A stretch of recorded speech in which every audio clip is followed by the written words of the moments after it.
AM560theanswer.com. This hourly segment is brought to you by Health Quest Radio with Dr. David Kolbaba. Saturday mornings at 11. Visit healthquestradio.com. Now, from the Signature Bank Studios. If you're looking for the latest news, insight into what it means, and the sharpest opinion, there's only one station in Chicago where you can turn, and it's this one. We're AM560, The Answer. Top of the morning, Dan Proft here. Last year, you'll recall us covering this, actually mentioning it many times, and we're going to mention it again. Don't forget, last year, you had something extraordinary happen in Cook County. You had a Cook County Democrat break ranks. Cook County Clerk Iris Martinez break ranks and write a letter to the chief judge in Cook County as well as to Tony Preckwinkle about the Pritzker Purge Law, the so-called Safety Act, no cash bail. They did an analysis of the impact of the Pritzker Purge Law, no cash bail, the so-called Safety Act. Failures to appear.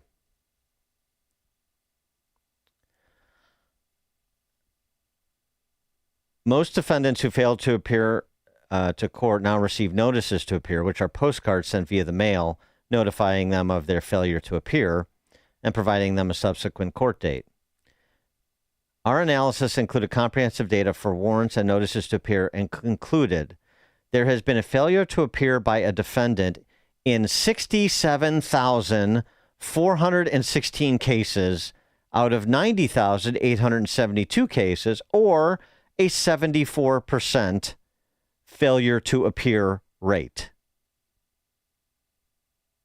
That was for the period September 18th, 2023 through September 4th, 2024.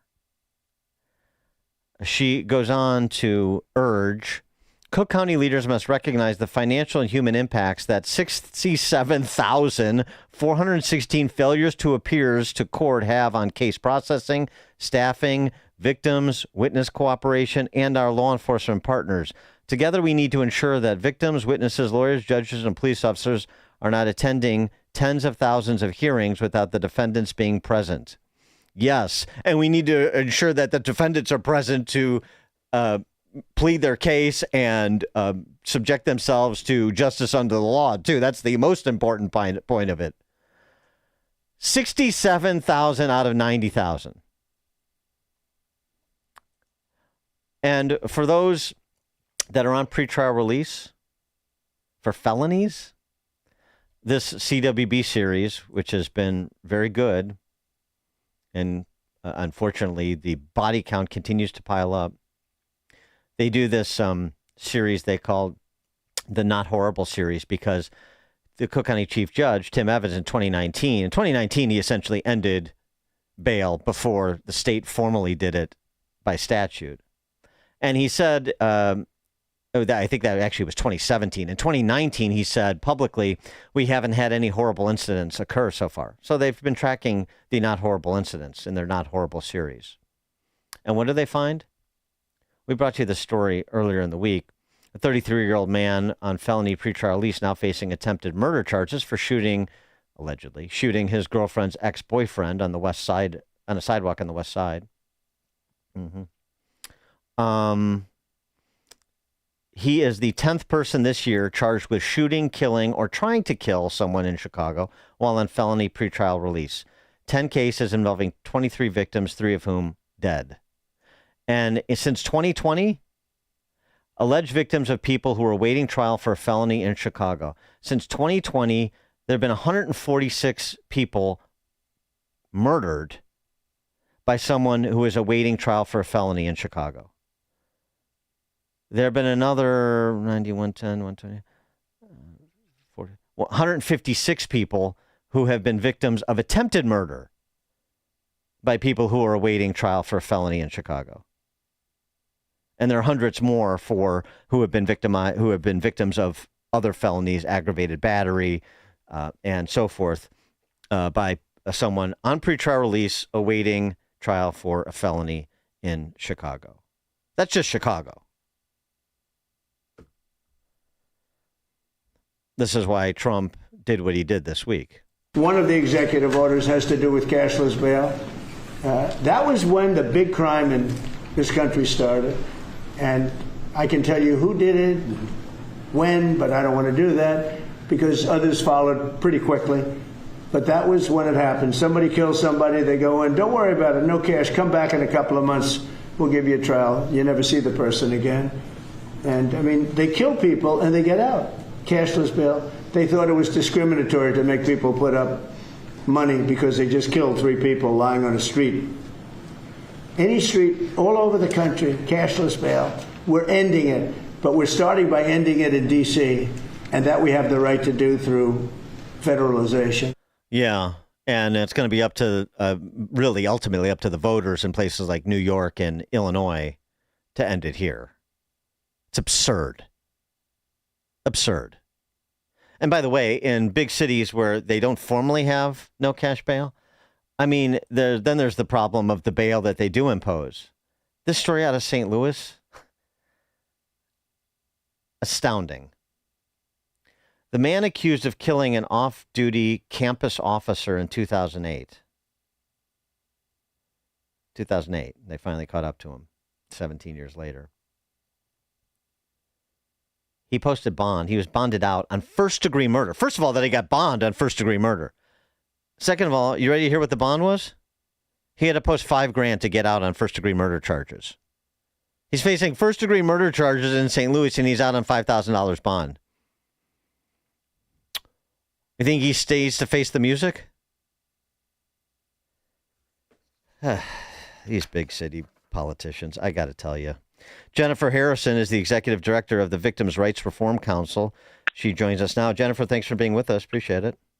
Hi, good morning. Thank you so much for having me. So obviously that you're on the job with respect to cashless bail. You pleased by what the president did this week?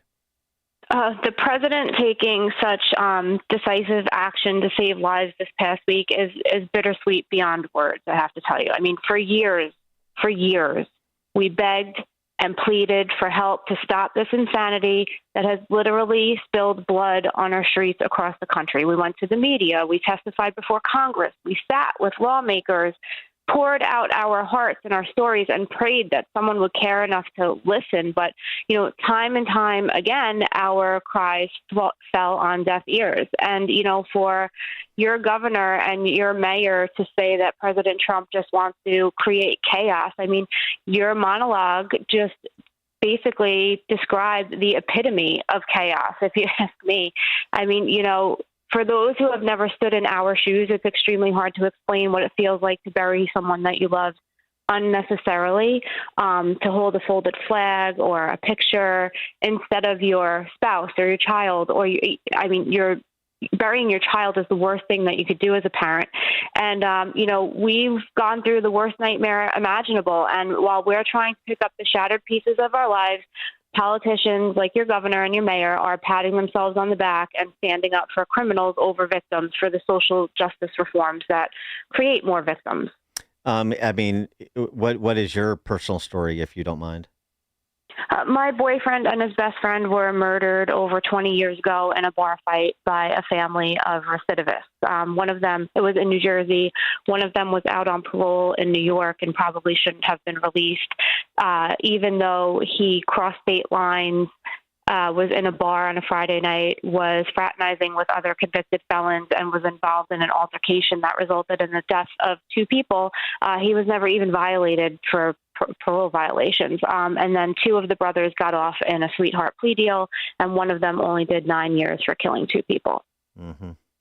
You write in a piece on the topic over at The Spectator, 700 lives lost in New York because of bail, what they call bail reform, which is, of course, a misnomer.